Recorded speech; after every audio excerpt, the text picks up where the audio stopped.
everybody. Welcome back to La Token's Venture Capital TV, VCTV. My name is Sunny Mohanty, and I'm the Regional Director of La Token based in Singapore. And to all the viewers of VCTV, a very happy Friday and a happy weekend. And I am back here on Friday, and I couldn't be any more happier than I am today because I'm hosting a bunch of ladies, a bunch of females. That's what we love to do. We get together on a weekend, on a Friday, and we share a lot of ideas, a lot of stories, a lot of gossips. Just kidding. All right, let's have a quick round of introduction of our speakers of the evening. These are all female entrepreneurs because the topic of discussion for today's session is, as you can see, women entrepreneurs. Alrighty, let's go to, okay. Hi ladies, how are you all today? Happy Friday.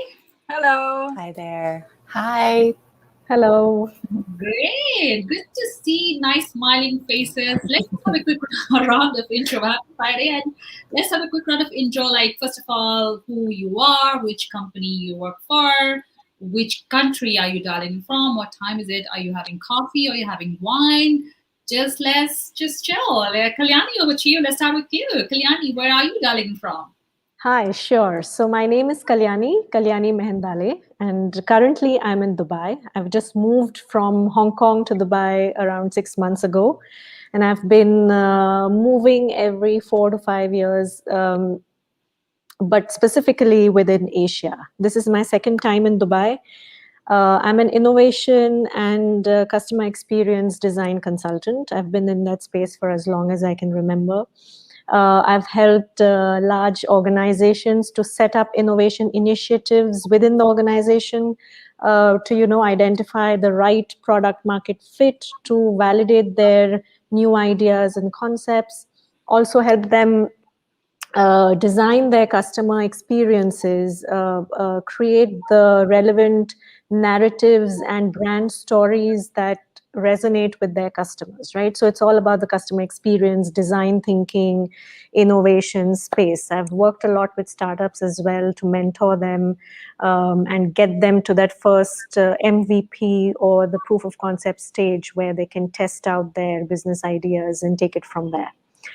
So that's the space I'm in at the moment in Dubai. Okay, Thank great. you. Very excited to be here. Thank you, Kalyani. Very excited to have you as well on the show Thank today. you. And, I love this already. Okay, next I move to, I know we have a regular speaker here. Because I'm in Asia, in Singapore, I would like to cover Asia first and then go west. Blanca, over to you. How are you? Oh my God, it's with luck. How are you? Hi, Sunny. Greetings to everybody from Tokyo. We have 8 p.m. Friday in Tokyo. I'm greeting you all. Instead of partying, I'm here with you, which is fantastic. And I'm happy to be here. Thank you very much.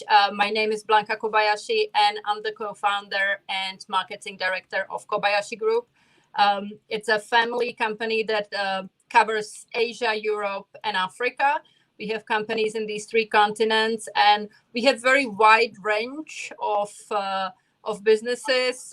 We have hospitality, blockchain, fintech, healthcare, natural medicine.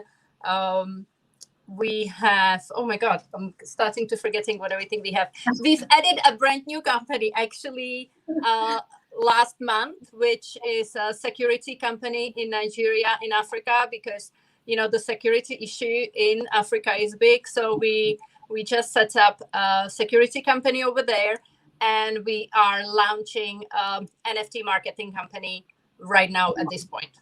So it's a full hands over here. Oh my God. We are happy. It's a family business.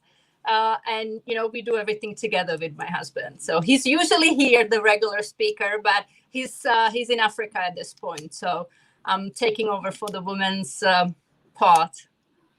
Oh, did you say Kingsley is not in Tokyo? No, he's not. That's why he has not been on. I was talking to Hashmik about it. That's why he actually has not been on La Token for the past month because he's in Africa, and the Wi-Fi there is not the best. Oh dear, that's what I was wondering. How come Yes. you haven't messaged about the shows? All right, that's great. Thank you, Blanca. It's always good to have you on the show as well. Yeah, thank you so much. Okay, we're done with Asia. Let's move to the West. I'm going to start with Nina. Hi, Nina. How are you? Yes. Hi, Sunny. Thank you so much for hosting and having us. It's an honor, and I'm so excited to be here. So first of all, hello from New York City. I'm dialing from New York City, so it's very early today, this morning, but I'm happy to be here. So my name is Nina Kong Surtees. I'm a founder and a chief art advisor of Smart Advisory. I come from a very traditional art world background. I come from a family of artists, and my mission, my experience from coming from family became my mission is to dismantle and deconstruct the myth of starving artists that we grew up throughout because of it's ingrained in our history and our culture. And also my mission is to expand the opportunities for artists through the partnerships with other either collectors or even other businesses. And now I'm dabbling into going back to the NFT and blockchain space to really, because I definitely see the benefits in the long run in terms of preserving the legacy of artists and also the perpetual opportunities and helping artists to expand their life financially as well as career-wise. So I'm really excited to be back in the space and and expanding my company as well in order to really benefit the artists. So coming from a traditional background, like I mentioned earlier, I worked in traditional art galleries as well as nonprofit organizations and museums such as the Metropolitan Museum of Art as well as the Whitney Museum of Art. So I'm so thrilled to be part of this conversation. So thank you so much for having me today. Thank you, Nina. I think I see a lot of progression, like traditional artists moving from that space into blockchain and NFT. It's because of NFT, people are moving, the traditional artists and moving to the space. And I see a lot. And we have many guests on our show who've done that, who work with artists just like you. So it's a very, very good space. Like I see a lot happening, that space. So good to have you on the show today, and I'm sure you have a lot to share with our audience. Thank you so much, Nina. Thank you. Great. Last but not least, I have another person from New York City. Did I miss it? Jess? Jess, yeah, originally from New York, now living north of Boston in lots of trees. That's pretty much, I'm surprised I get Wi-Fi up here. It's pretty barren. I'm Jess. I am one of the co-founders of The Rise Journey. We are an organizational development consultancy with a foundation in diversity, equity, and inclusion, or DEI, which is sometimes scary depending on where you're coming from and what business you've founded. Ultimately, we believe that diversity, equity, and inclusion need to be built into every facet of an organization. They can't be siloed pillars, so we don't consider ourselves DEI consulting. And really figuring out how we make businesses function better. Ultimately, when you go to a CEO, you say, what do you want to do? They say, well, we want to make more money, but have happy employees. We say, okay, we can help you do that through organizational development and DEI. So for profit, for business, we work with companies all over the globe, nonprofit and for profit. It's really exciting. It's constantly evolving. Everybody here in the call has a different aspect of what DEI is, and that's what makes it so exciting. So thank you for having me here today. Perfect. Thank you, Jess. Thank you for that intro. And welcome to VCTV, all the fabulous ladies, all fabulous stuff. And we just would like to know more about your work as we go through the show. Okay, let me just change my, I'm gonna start with a little bit of background. Why are we discussing about entrepreneurship, focusing on women, right? So in the recessions, while recessions tend to affect male-dominated, we have to talk about male because we're talking about women entrepreneurs, right?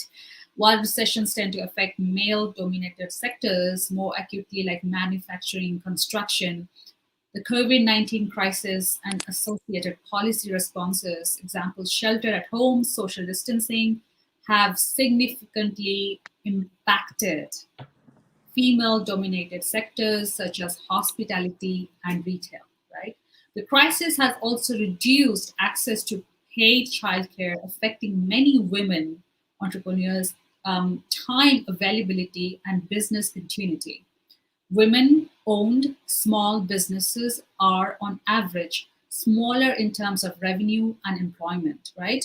Women entrepreneurs are also more likely to rely on informal financing versus bank financing compared to men. As such, women entrepreneurs are at risk of falling through the cracks with respect to eligibility and access to COVID-19 relief programs, given that many governments, small business measures rely on pre-existing relationships with commercial lenders, bank, speed of delivery, and do not include provisions for micro or small businesses. All right. So this is obviously a background to what we're going to discuss, because there are a lot of challenges as women, as I addressed. So let's just start with a very sort of a topic: why entrepreneurship for women is not as simple as men. I'm going to start with Kalyani.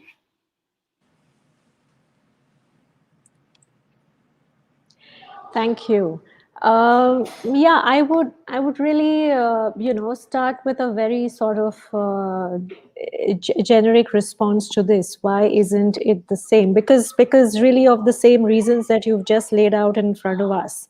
The access to finance, the sort of multitasking that we do, the challenges that we face as entrepreneurs ourselves.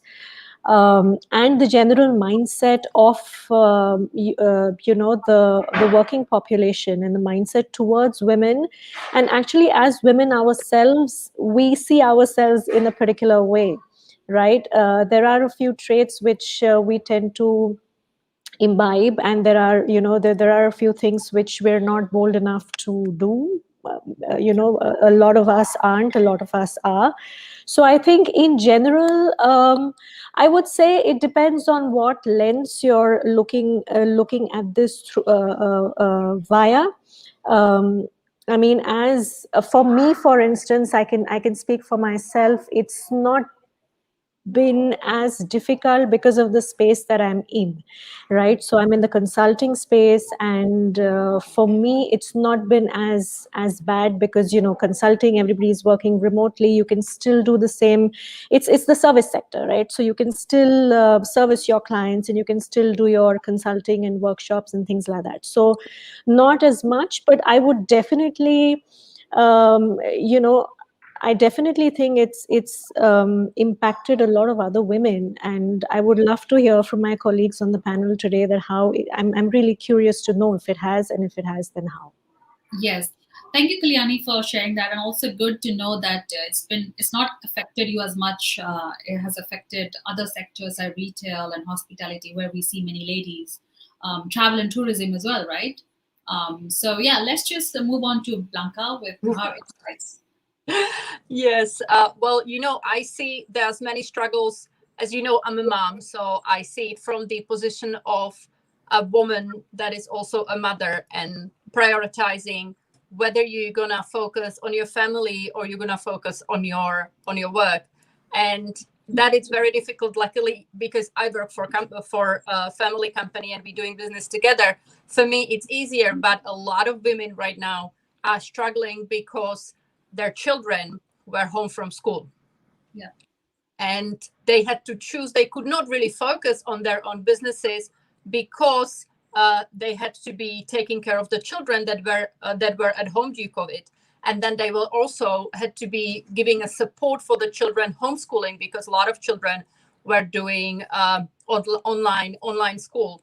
So a lot of female entrepreneurs right now in the past year had to put their business on a side, right, and devote their time to the family, or actually sacrifice their time for the family and for the children. Because if you have more than one child, if you have 2 kids or 3 kids in the house, that they are on a different computers, if you are lucky to have 2 computers or 3 computers, then they are studying in different rooms. The pressure is really huge. So a lot of women actually lost their jobs or even lost their businesses due to this, because they could not dedicate their time to that.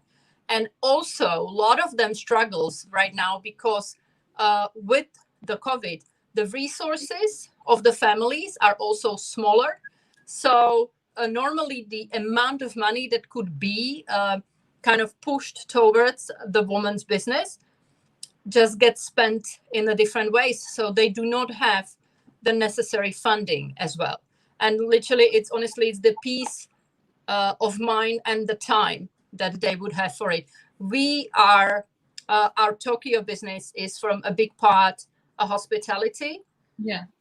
So out of the 5 places we had early March 2020, we only have 2 left.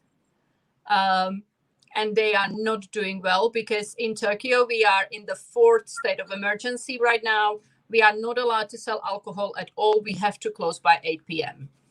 So, we are struggling. If we're going to be here by the end of the year, nobody knows.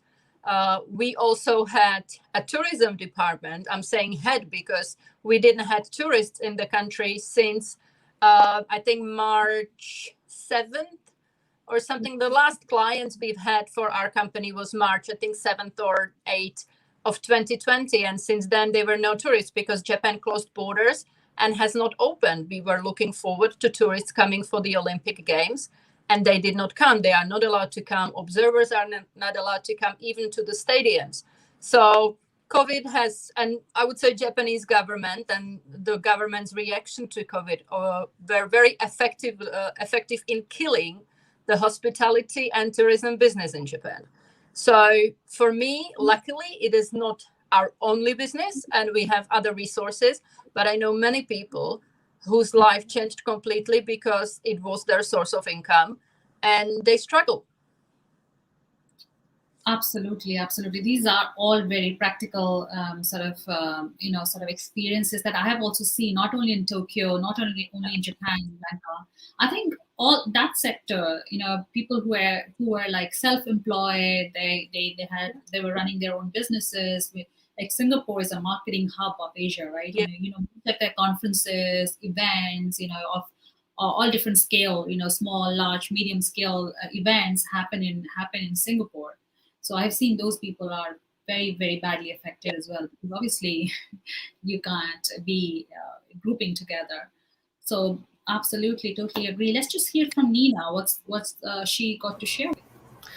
Yeah, I so appreciate this question. I think it wasn't really, this question was really not relevant until recently, right, due to pandemic. And I think the art world, I could completely relate to what Blanca and Kalyani was just saying, is that arts has also been really affected by the whole pandemic in general. Like whenever there's like some kind of form of crisis, whether it's financial crisis or just pandemic itself, the first thing that goes is the art, always the funding that disappears is in the art. So the art has suffered a lot, and especially art has been really physical experience. So like having them really adjust and shift and pivot has been also challenging, from physical space to virtual space. That has been really challenging because art has somewhat been behind in technology. So this is why now the NFT and blockchain became so relevant recently, is because partly that, like now we're looking into a hybrid format of like presenting artists and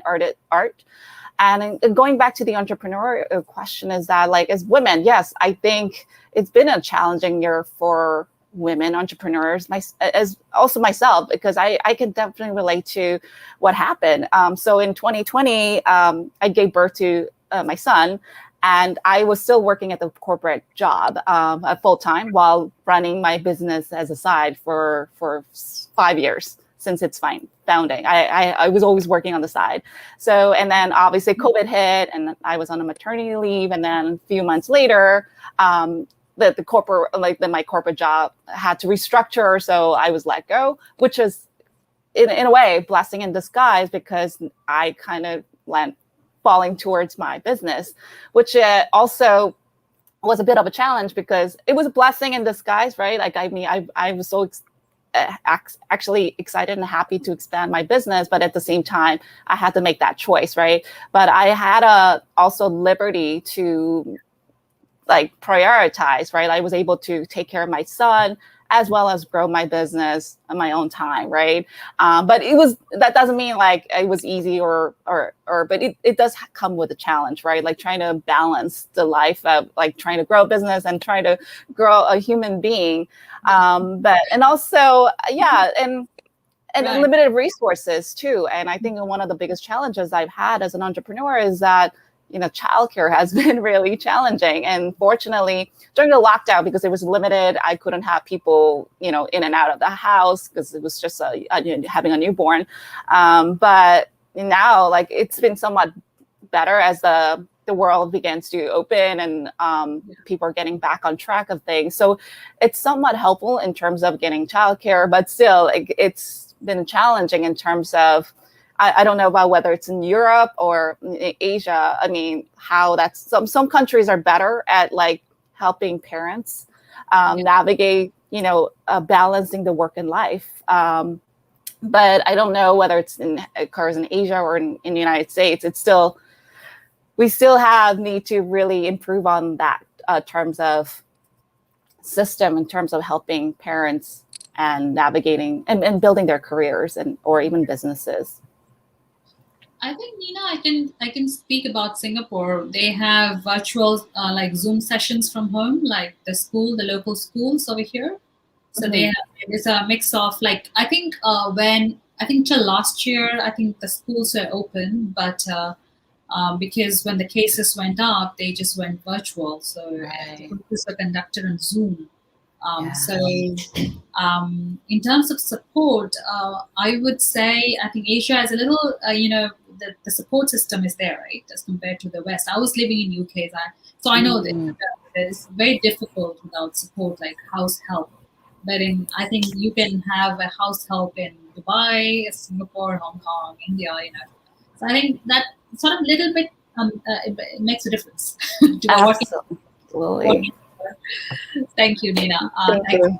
Thanks for your sharing. Good to know your journey and your baby. Let's move to Jess. Yeah, so a lot of great points, and I think the common theme through all of these kind of stories and backgrounds is lack of resources, whether it be childcare, whether it be finances, whether it be space, talent in hiring folks. In the US, we have, and I don't know the global word for this, but side hustle, which Nina mentioned. You have your full-time job, and then you're like, okay, well, I have this dream, I have this passion, I have this thing, I have this project that I need to start. And you start working at it. And I always say, I have a 9 to 5, a full-time role, but I also have a 5 to 9. And so when you think about the number of men who have side hustles, it's far fewer because they have the financial ability to quit. They have a wife at home. They have support. They have different structures of resources.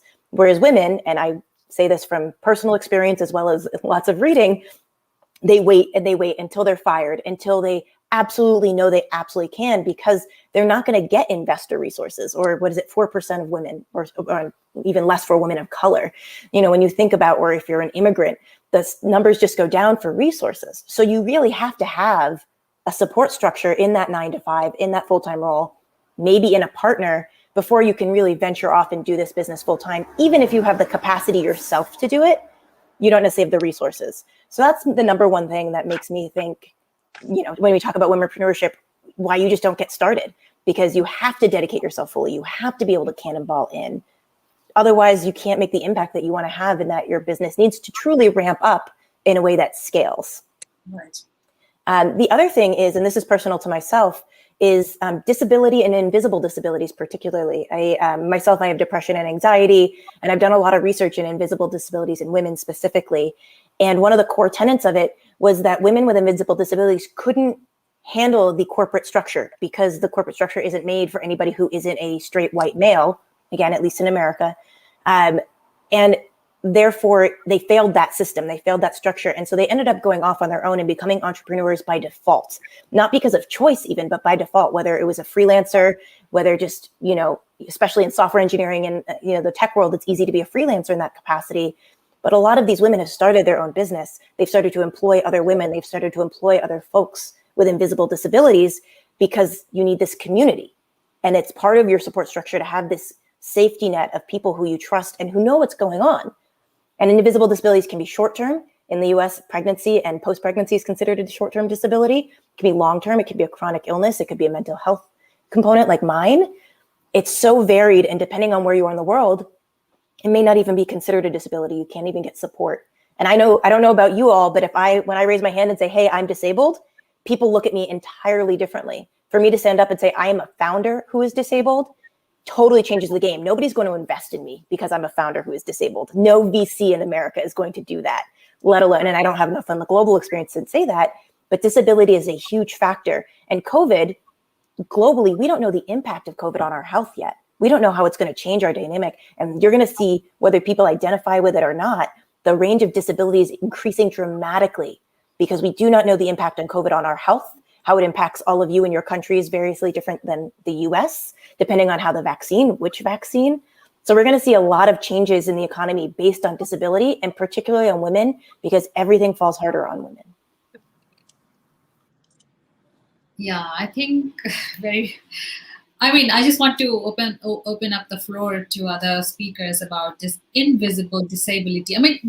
We know that the anxiety and all depression, but obviously, this is a very good term, like invisible disability. So, Kalyani, what do you think about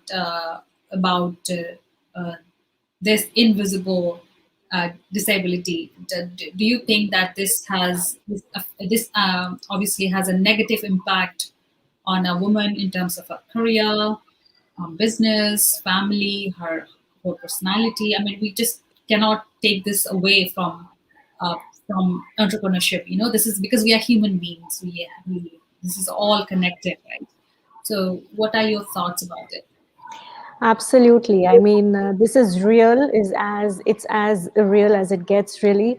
And it doesn't just affect women, it affects everybody. But it's a state of mind, and whatever the disability, I think it's really important to have, like Jess said, a really good support system.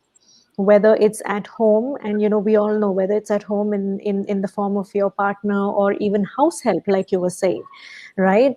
We are very lucky in this part of the world. We get house help, and the responsibilities are shared, but in other parts of the world you don't. And COVID and pandemic and this entire thing works very differently on different people, impacts different people, and because of the already existing constraints, yes, it does affect us more, I suppose. And unless you have a very solid support system at home or outside in the form of your friends or your mentors, I think it does become a difficult, lonely journey, which not everyone can see it through. That is really important, and reaching out to those people and asking for help is something I've learned myself, that if you need help, you ask for it. You don't say, I'm a superwoman and I can do everything on my own. You're not, right? You're a human being, you have responsibilities, you need the support, you need the help, you ask for it. And when you do ask for it, you'll be surprised how many people are really ready to give you that support, Yeah, I would love to hear from everybody else on this as well. Yes. Coming to Nina, thank you so much, Kalyani. Mother of one child. You had your baby last in 2020? Yeah, so now he's one, and you might hear him in the background time to time. But I could definitely relate to Kalyani. I think, the invisible disability, I think it's like a recent, we talk about it more recently, openly more recently. Before the pandemic, this wasn't even an issue on the table. So I'm really see this as like a silver lining of the pandemic. I know there's a lot of tragedies that happened, but now we're really trying to change what's going to be ahead of us. Right now, we're sort of easing our way out of this pandemic, and now we're saying, what's now? What's available for us now? And to continue on Kalyani's comment, it's about support, right? I think as women, sometimes we just take it all on ourselves and carrying all these baggage or even load. And I think the one challenge for women is like asking for help. I mean, I've been there. I'm one of those independent person, like driven person, and sometimes I forget to ask. And I think that's one thing I've learned is that about asking people around me, whether it's my husband, who are really supportive, and also like my mom, who actually lives in the city. I'm very fortunate that my mom lives nearby, and I also had to learn to accept for what it is, and I'm not alone. And I'm very fortunate that I'm part of this community of dreamers and doers who have been really supportive from the beginning. I didn't even know what entrepreneur meant until I joined this group. And like we share all these challenges and talking about it openly without feeling shame or being being an outcast, because everyone goes through the same, and we could totally relate to it. And I think just having this conversation is a starting point. I think now we're sort of seeing its awareness. I think it's like, everyone, not just the pandemic. I think people did go through all these invisible disabilities, like whether it's depression and also the pregnancy or motherhood that's not been talked about until recently. Even the corporate world, I felt, even the art world too, motherhood was like, something that you don't say it, even though you are planning to, and you don't talk about it, right? Like that's not what you're supposed to do. As a professional, that's not professional to talk about motherhood. But now that's totally changing. That landscape is completely changing. So I'm actually really grateful for the moment that we're in and being here to actually change the mindset and, actually spearheading the changing the landscape of what it means to be a woman entrepreneur and being a mother. If I can just step in for a second, Nina made a great point, and everybody here, if you are a woman and you have a child, it is not an asset. You have a liability at home. If you have 2 children, oh my God, how could you ever work? If you have 3, how are you even existing as a human being? Like, do you have any entity of yourself? But as men, you're a family man. If anybody saw the show Mad Men, that is still very much today, just with different clothing. It is not a liability for men. It is a pat on the back. It's an extra 30, 40,000. It's an extra 2 million in funding. It's a totally different scenario when you go in and say, I am a woman, I am a mother on top of that. So I just wanted to step in and say that, because women are told, ask for help. I don't know a single man that says, oh, ask for help. That's what you need to do. Or, oh, you have a child at home. Oh my gosh, do you do the laundry? And it's all stereotypical, but it is all true. And granted, I do not have a child at home. I've done a lot of babysitting and I have a lot of friends with children. So just caveating that experience. Thank you, Jess, for sharing that as well. Yes, what can I say? As here from Dhaka. Yeah, well, as you know, I live in Japan, and Japan is one of the strongest patriarchy in the world. So to be a woman entrepreneur, or even being a woman who tries to work, is already a problem in this country, because once you get married, you are expected to sit at home, have children, and wait by the door for the husband to come home with the dinner ready. So that's a big problem. And then if, as a woman and a mother, God forbid, you would say you have a depression or you have a postpartum depression, they don't even know what it is here. To be honest, the mental health here, the support for any issues like this is just so poor. It's very sad. And Japan is also one of the countries with the highest suicide rate, because they don't talk, there is no support. And right now, in the last year, with the COVID-19, the female suicide rate rise by 15%. That is a huge number when you think about it. And it's again because everybody's staying at home, the rise of domestic violence, suicides, and all these problems connected is because there is actually no support for people to go somewhere, talk, discuss their issues. I think for us foreign women in Japan, at least we have a lot of kind of, sisterhood Facebook groups where you can vent, you can talk, and the women there are really supportive because they understand what we are going through. We are it's not easy to be a mother doing business and everything, and then having zero support from everybody else. Because if you show you actually have feelings, whether positive or negative, they will tell you you are hysterical, you are emotional, you cannot control yourself, or they will ask you if you are on your period, because obviously, why else would you have any feelings whatsoever? So it's really, really difficult with the patriarchy we have here.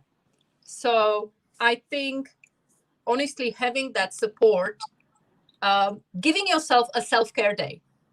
I have learned that the hard way a few years back, that yes, I do need to sleep. Yes, it's okay not to do anything. If you don't feel like it, just don't do it.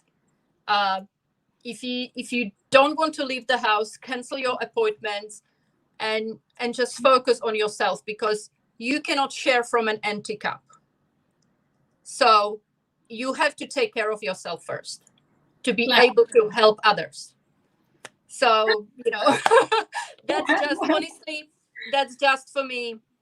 And when you were talking about the tax deductions and men thing, the craziest thing in Japan is that men actually get incentives for keeping their wives home, not working. It's crazy, but yes, it's crazy. There is a lot of women that are doing, they have their side hustles, but they are kind of keeping it low, because they are scared that if they reach a specific bracket, their family taxes will rise so significantly that it will be no longer worth it. You, in Japan, as a woman and as a wife, you either have to go really low, so you are staying under a specific allowed income, non-taxable income, or you have to go so big that you can justify the tax raise. Because if you go somewhere in between, where you would be successful and make somewhat good money, it would raise the family taxes, the husband's taxes, so much that no husband needs that. No husband wants that. So they are literally telling or paying men to keep their wives at home.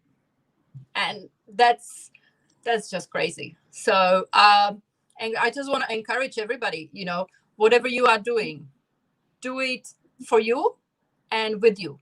Do it wherever you are comfortable. And if you do feel you have mental issues, then talk to your friends, talk to your female friends, because mostly it's honestly the females that will understand you. I'm not saying that men don't, but it's difficult for a man, because men have different issues and even, different feelings and different look at things. So just find a support groups with your girlfriends and talk to them. I'm sure somebody will give you a good advice, or even just tell you, you know what, I got you.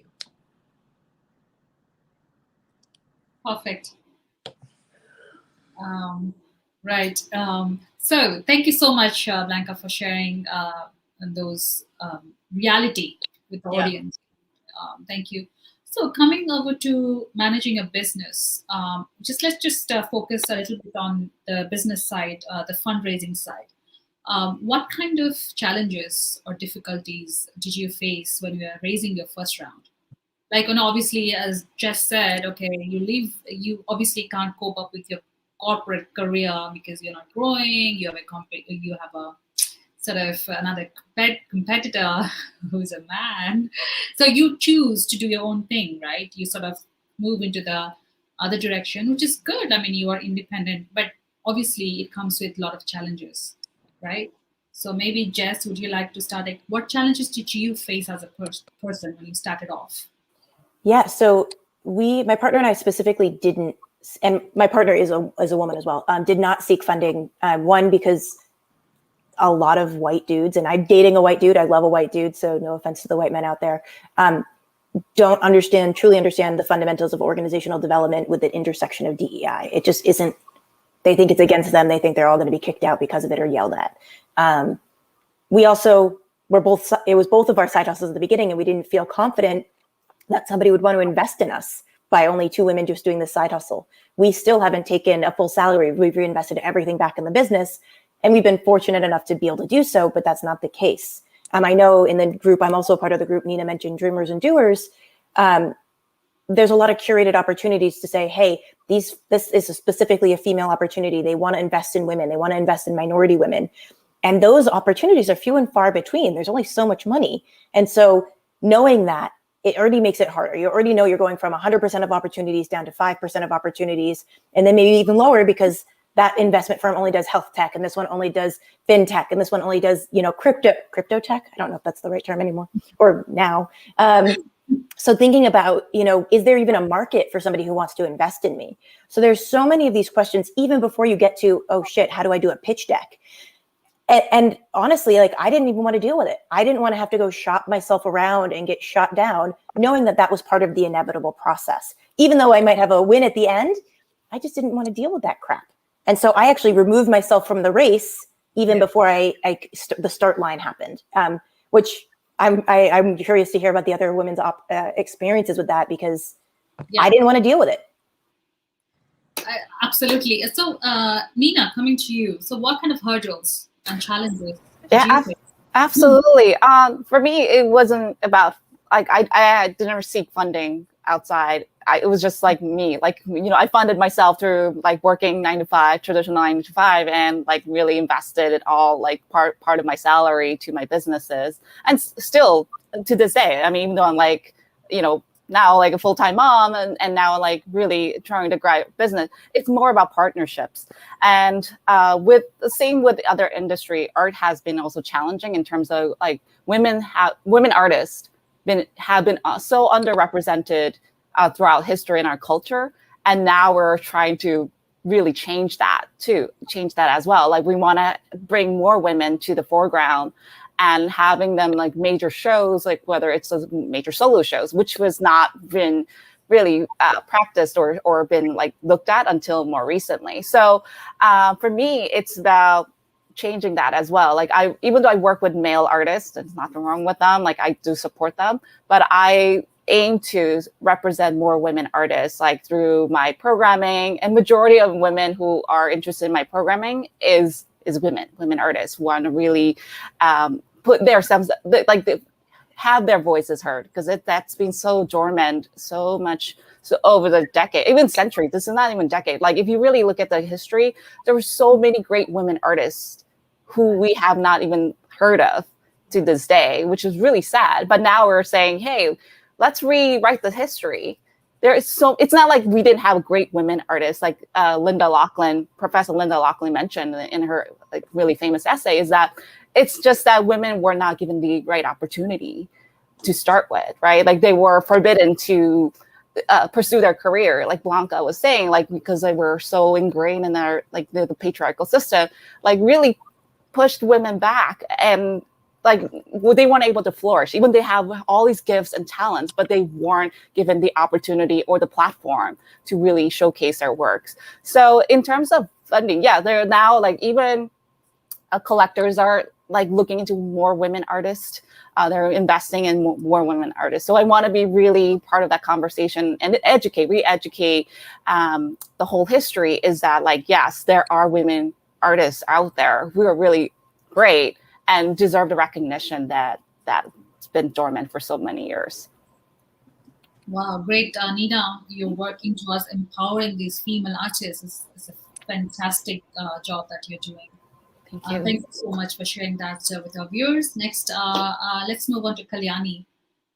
So Kalyani, so are you bootstrapped? Are you self-funded? You've tried raising funds, or how? So it's very interesting, this question, because in my experience, even though I've been working solo most of my career, but I've helped startups and organizations started by women to have them apply for funding and also figure out next steps. So how do I do this? I want to make a business out of this idea and things like that. The first sort of challenge or the roadblock that I see is people perceive women to have no knowledge about finance. If it's a woman, you don't have, what do you know about finance? Sorry, excuse me. And you're asking for funding. So how does that work? So that's the first barrier that you really have to address. Secondly, as women, I think we lack that confidence of taking that jump. That, okay, I have this and I can do this. We're very, very sincere.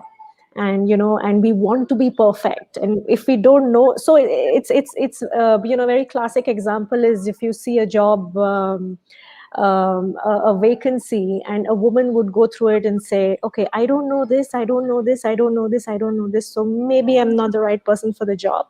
But a man would just go, that's okay, I can learn, I'll improvise, and let me just take the jump. So very different mindsets, thought processes. We want to be perfect, we want to have that confidence, before we make that jump.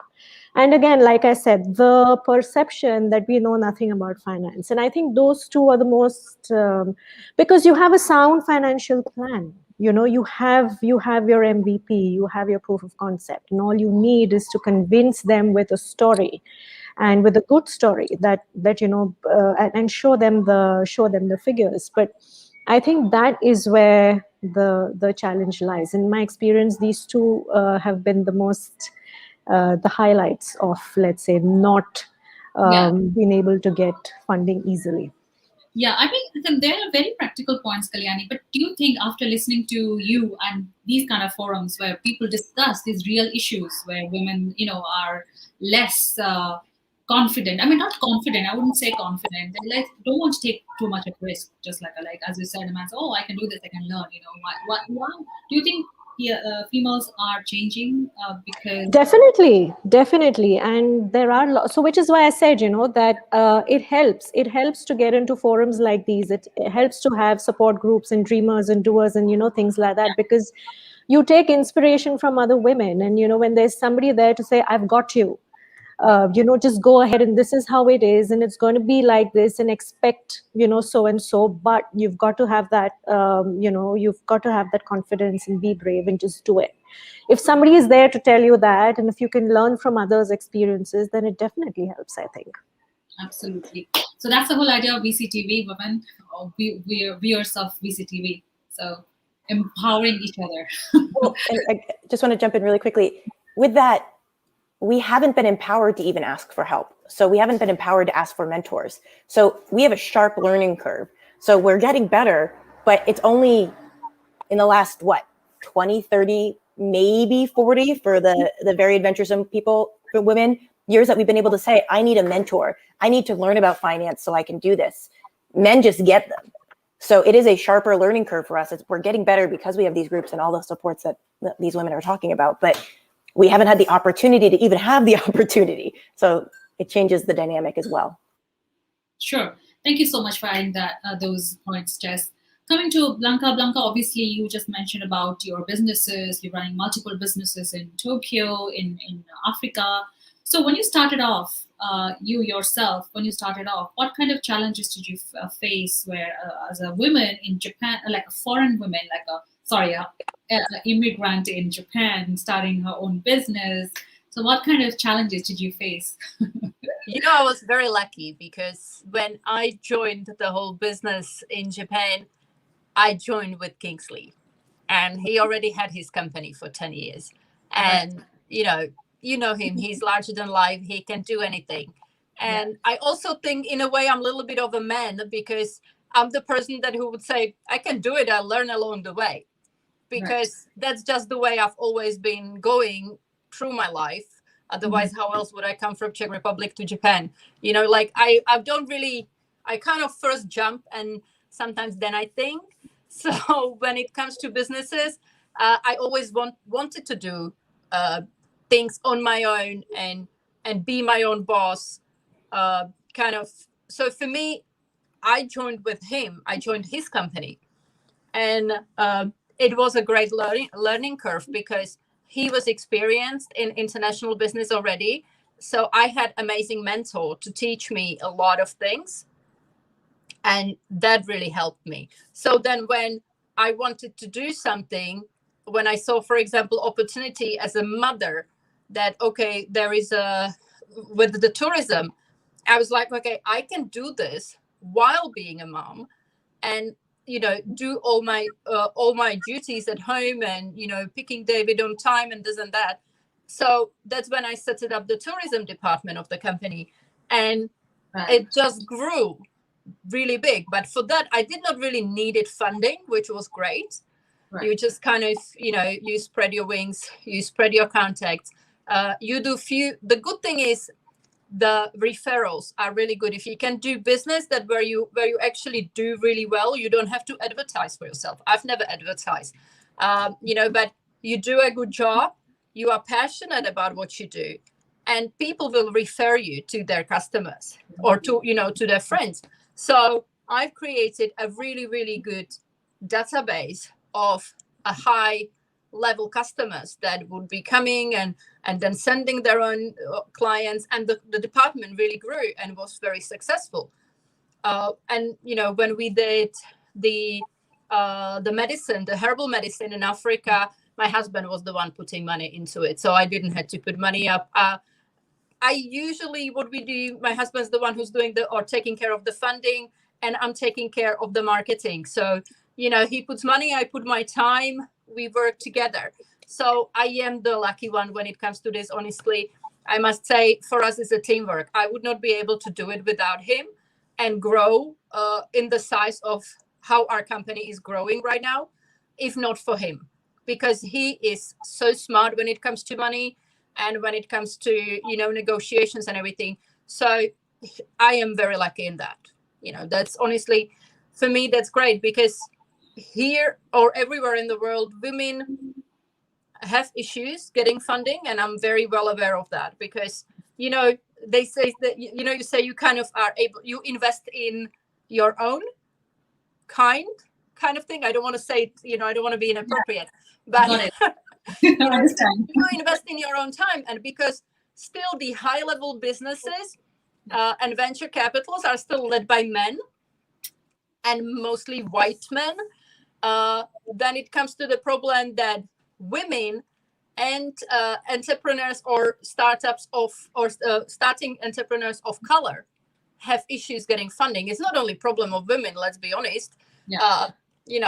If 3 people come and ask, and it's going to be me, it's going to be a black person, and it's going to be a white guy, he will be most probably chosen because he is the white man there.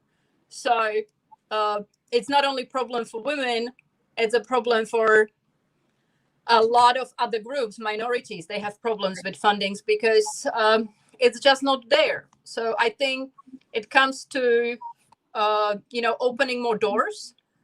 Women, as I think Kalyani said, women don't really have the confidence. Just, it comes from the fact that we are more into security. And so we want to really make sure that we can perform in the job before we actually agree to it.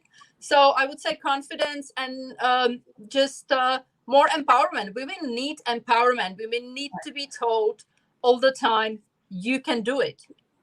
No matter what, you can do it. And whatever you are already doing, you are doing great. So if we can tell each other more often, you are doing great, go for it, you'll be good at it. Women will definitely do better, and we'll see more opportunities. Absolutely. On that note, so obviously it's a Friday evening for me and Blanca over here, and Kalyani mostly afternoon, I guess, right? Yes. Yes.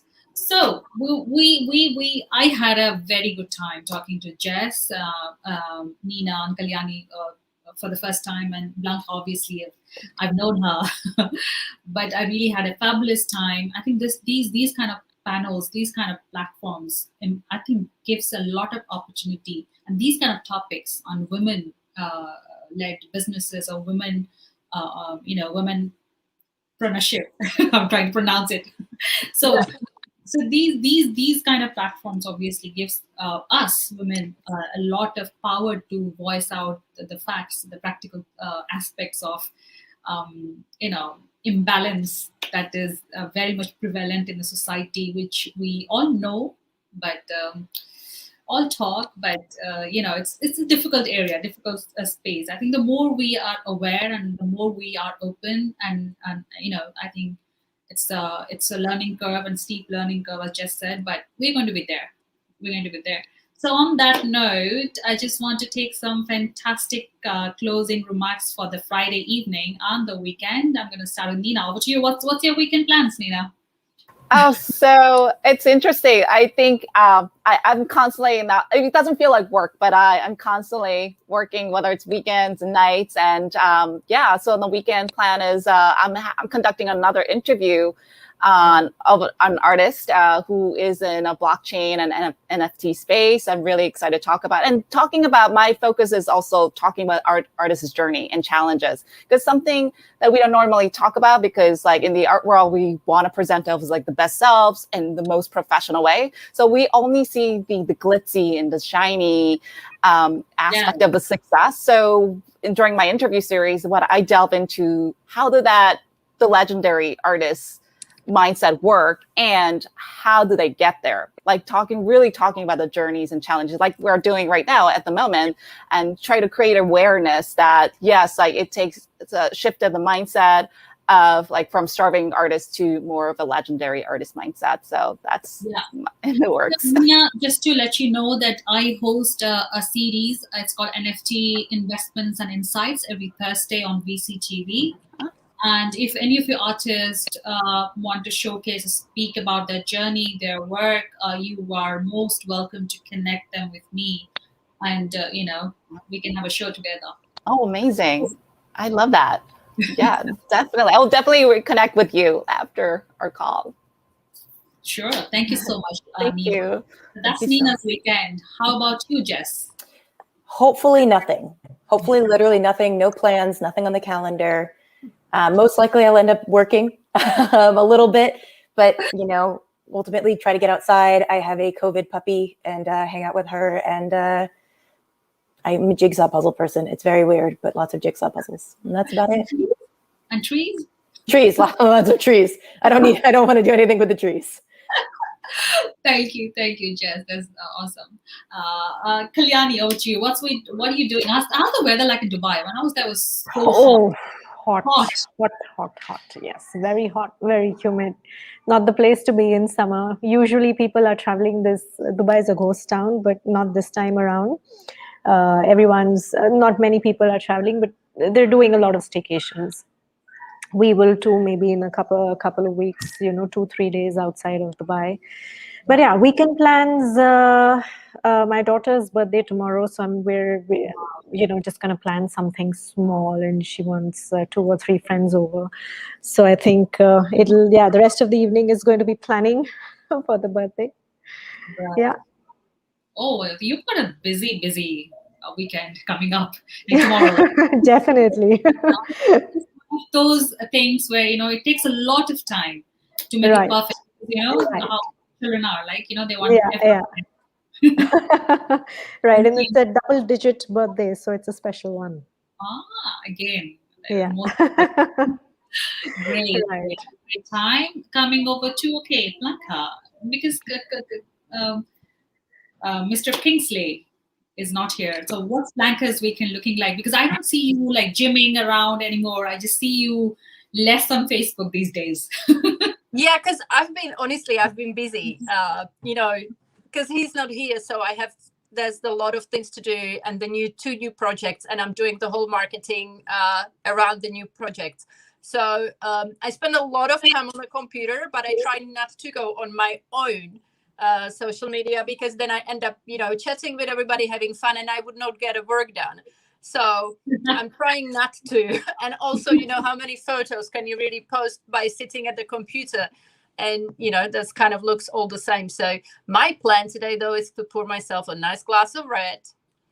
And I will still have to work a little bit, because we have, I'm kind of struggling a little bit with publishing the book in Japanese in Japan. You would not believe how much trouble, how much issues it is actually to publish a book in Japanese language in Japan. It's crazy. As you know, we've published a book in America on Amazon and everywhere else, and it's available here and no problem. But we had it translated to Japanese because we were kind of asked for it. But to put it in print and sell it is a little bit of an issue. So I'm figuring that out, and fingers crossed. Right now, it's only available as ebook in Japanese. So fingers crossed, so we can sort it out. And so I'm gonna work for a little bit, and then I'm gonna drink a nice red and kick back. It's Friday evening. Fantastic. Thank you, lovely ladies. So we come to the end of the show. Thank you, Blanca, so much for sharing that. I mean, Blanca, if you know, I don't know, ladies. I mean, if you go to Facebook, it's like the couple is a power couple. They are doing stuff together. I mean, literally doing it. Like they put up a gym, they bought a gym, like an outdoor gym home. Yes. We're putting that up and setting that up, and I literally saw the video, like one by one, building it up. You know, we do everything. You know, I'm very DIY. My husband's not, but I am. I'm very DIY, and so when the COVID hit, you know, we did the whole concrete in our garden. I don't know if you've seen that. I think I have seen it. We digged up the garden, poured concrete ourselves. Last time my husband was traveling, I redid the bathroom myself. Wow. Then we built the greenhouse. Now we built David's basketball court and a gym for ourselves. Yes. And when he was gone now, I redid David's room. So because I don't have enough work. Oh, okay. Yeah. Right. Great. Thank you, Blanca. Thank you, Jess, Kalyani, Nina. We hope to have another episode of Women Entrepreneurship coming up soon. Maybe not this month, I guess. We don't obviously repeat topics, but I love this session. I hope you do as well, and hope you can join me again on another episode of VCTV, discussing about an extension to this, the kind of issues that we discussed on today's topic. Obviously, we can add on more questions and more diversity into this panel as well. So we had one man on this panel, probably, obviously, I don't know what happened. Somebody scared him off, maybe, I don't know, sorry. Great. Okay, that brings to the end of the show. And as much as I'm enjoying the show, I have to go, we have to go. And to the VCTV viewers, have a great weekend. I'll be back again on another episode of VCTV on another topic, new set of speakers next week. Till then, keep watching VCTV and take care of yourself. And I just want to say goodbye to the lovely ladies. Bye. Have a great weekend. Thank you. Goodbye. Bye. Thank you.